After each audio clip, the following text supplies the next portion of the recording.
नमस्कार, मी अक्षय जागीरदार आणि आपण पाहत आहात सकलम न्यूज अनालिसिस मध्ये आपलं स्वागत आहे। आजच्या ठळक घडामोडी आणि त्याचं सविस्तर विश्लेषण।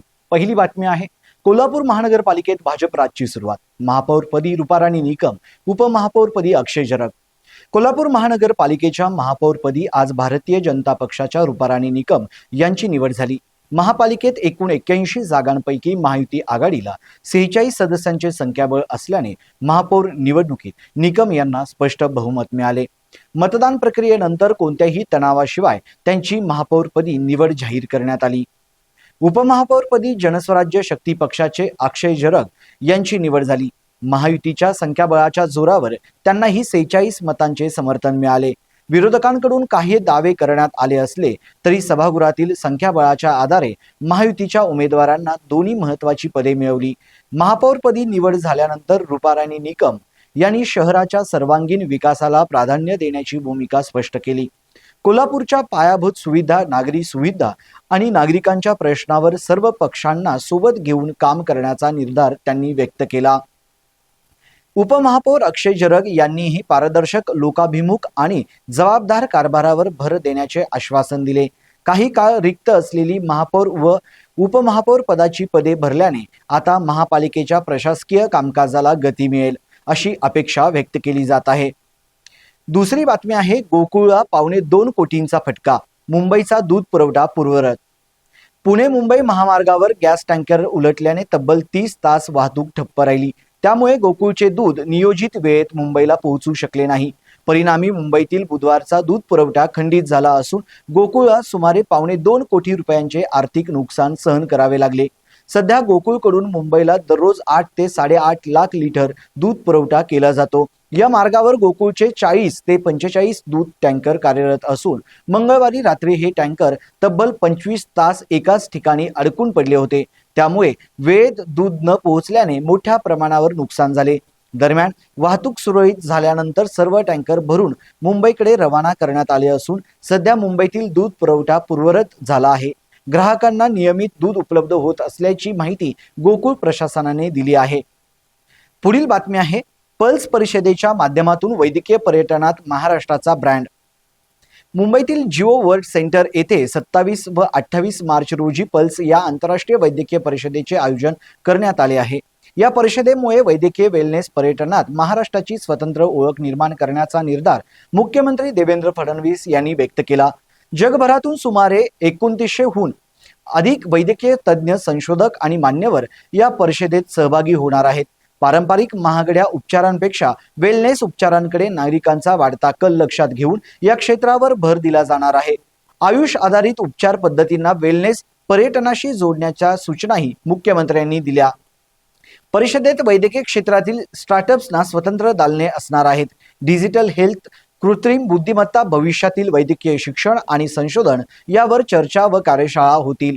जागतिक आरोग्य संघटना, युनेस्कोच्या अधिकारी तसेच नामांकित विद्यापीठांचे प्रतिनिधी सहभागी होणार आहेत। परदेशी गुंतवणूकदारांच्या माध्यमातून राज्यातील बल्क ड्रग पार्क मध्ये गुंतवणूक आकर्षित करण्यावर भर राहणार आहे। यासाठी विविध विभागांनी समन्वयाने काम करावे असे निर्देश मुख्यमंत्र्यांनी दिले। ग्रामीण भागातील आरोग्य सुविधा बळकट करण्यासाठी गुंतवणूकदारांशी करार करण्याचा मानस आहे। मानसिक आजारांवरील नव्या उपचार पद्धतींनाही परिषदेत महत्त्व दिले जाणार आहे। वैद्यकीय पर्यटनातून राज्याच्या अर्थव्यवस्थेला चालना मिळेल असा विश्वास व्यक्त करण्यात आला। पल्स परिषद महाराष्ट्रासाठी वैद्यकीय क्षेत्रातील मौलाचा दगड ठरेल असे मत व्यक्त होत आहे। या माध्यमातून महाराष्ट्राचा वेलनेस ब्रँड जागतिक पातळीवर पोहोचवण्याचे उद्दिष्ट आहे। पुढील बातमी आहे, कळंबा तलाव, जयंती, गोमंती नदी प्रदूषण प्रकरणी मनपाला नोटीस। कळंबा तलाव तसेच जयंती व गोमंती नदी प्रदूषण प्रकरणी कोल्हापूर सर्किट बेंचने मनपा, राज्य शासन व प्रदूषण नियंत्रण मंडळाला नोटीस बजावली आहे। ही माहिती ॲडव्होकेट सर्जेराव खोत यांनी पत्रकार परिषदेत दिली। या प्रकरणी सागर घोरपडे यांनी उच्च न्यायालयात याचिका दाखल केली होती। पुढील सुनावणी 5 मार्च रोजी होणार असल्याचेही स्पष्ट करण्यात आले। न्यायालयाने संबंधित यंत्रणांना कारणे दाखवा नोटीस बजावली आहे। याचिकेनुसार अनेक वर्षापासून महापालिकेकडून सांडपाणी थेट जयंती नदीत सोडले जात आहे। कळंबा तलावातही परिसरातील हॉटेल्स व वसाहतींचे सांडपाणी मिसळत असल्याचा आरोप आहे। यामुळे जयंती व गोमंती नद्या नाला बनल्या असून पंचगंगा नदीचे प्रदूषण वाढत आहे। या प्रदूषणामुळे नागरिकांच्या आरोग्यावर गंभीर परिणाम होत असल्याचे नमूद करण्यात आले आहे। तलावातील पाणी पूर्णतः प्रदूषित झाल्याचा दावाही याचिकेत करण्यात आला आहे। प्रदूषणामुळे नदीकाठच्या प्राचीन मंदिरांच्या पावित्र्याला धोका निर्माण झाल्याचे सांगण्यात आले। कात्यायनी देवी, सटवाई देवी, यल्लमा देवीसह अनेक मंदिरांवर याचा परिणाम होत आहे। तातडीने सांडपाणी थांबवून एसटीपी प्रकल्प उभारण्याची मागणी करण्यात आली आहे। जयंती, गोमंती नद्यांचे पुनर्जीवन करावे अशी ही मागणी याचिकेत आहे। कळंबा तलाव परिसरात इको सेन्सिटिव्ह व हेरिटेज झोन घोषित करावा अशी प्रमुख मागणी करण्यात आली आहे। एप्स्टीन सेक्स स्कॅन्डलचे पडसाद भारतात, संजय राऊतांचा केंद्रीय मंत्र्यांवर गंभीर आरोप। एप्स्टीन सेक्स स्कॅन्डलमुळे संपूर्ण जगात खळबळ उडाली असून अनेक देशातील नामवंत नेते, उद्योगपती आणि प्रभावशाली व्यक्तींची नावे समोर आल्याने राजकीय वर्तुळात मोठी अस्वस्थता निर्माण झाली आहे। विशेषतः ब्रिटनमध्ये या प्रकरणामुळे राजकीय भूकंप झाला असून थेट पंतप्रधानांच्या खुर्चीवर प्रश्नचिन्ह निर्माण झाले आहे। या आंतरराष्ट्रीय प्रकरणाचे पडसाद केवळ पाश्चिमात्य देशांपुरते मर्यादित न राहता इतर देशांपर्यंत पोहोचत असल्याचे चित्र आहे। या पार्श्वभूमीवर ठाकरे गटाचे नेते व खासदार संजय राऊत यांनी भारतातही या स्कॅन्डलचे धक्के बसण्याची शक्यता व्यक्त केली आहे। एप्स्टीन प्रकरणात केंद्रातील एका मंत्र्याचे नाव असल्याचा गंभीर आरोप त्यांनी केला असून संबंधित मंत्र्यांनी तात्काळ राजीनामा द्यावा अशी मागणी केली आहे। माध्यमांशी बोलताना राऊत यांनी थेट केंद्रीय मंत्री हरदीप पुरी यांचे नाव घेतले आणि त्या संबंधात संशय व्यक्त केला। संजय राऊत यांनी आरोप केला की हरदीप पुरी यांनी आपल्या पदाचा गैरवापर करून एप्स्टीनशी संबंधित लोकांना भारतात येण्यासाठी व्हिसा मिळवून दिला।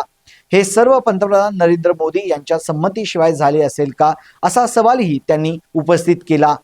एप्स्टीन फाईलवर अधिक भाष्य करण्याचे टाळत राहुल गांधी यावर बोलण्यास सक्षम असल्याचे सांगत मोदी सरकारने संबंधित मंत्र्यावर तत्काळ कारवाई करावी अशी ठाम मागणी राऊत यांनी केली आहे। पुढील बातमी आहे क्रिप्टो मार्केटमध्ये भूकंप, बिटकॉइन 2.5 वर्षांच्या निच्चांकी स्तरावर, गुंतवणूकदारांना मोठा फटका। गेल्या 2 दिवसांपासून क्रिप्टो करन्सी बाजारात प्रचंड अस्थिरता पाहायला मिळत आहे। जगातील सर्वात मोठी क्रिप्टोकरन्सी असलेल्या बिटकॉइनच्या किमतीत गुरुवारी एकाच दिवसात 12.6% घसरण झाली असून भाव $63.3 हजार पर्यंत खाली आला आहे। ही घसरण 2.5 वर्षातील निच्चांकी स्तर मानली जात असून त्यामुळे कोट्यावधी डॉलरचे मार्केट व्हॅल्युएशन पुसट झाले आहे। बिटकॉइनसह इथेरियम, सोलाना, डोजकॉइन यांसारख्या इतर प्रमुख क्रिप्टोकरन्सीच्याही किमतीमध्ये मोठी घसरण नोंदवली गेली आहे। अमेरिकेतील व्याजदर धोरण, जागतिक आर्थिक अनिश्चितता आणि क्रिप्टो मार्केटमधील नियामक कडवटपणा ही या घसरणीमागील प्रमुख कारणे मानली जात आहेत।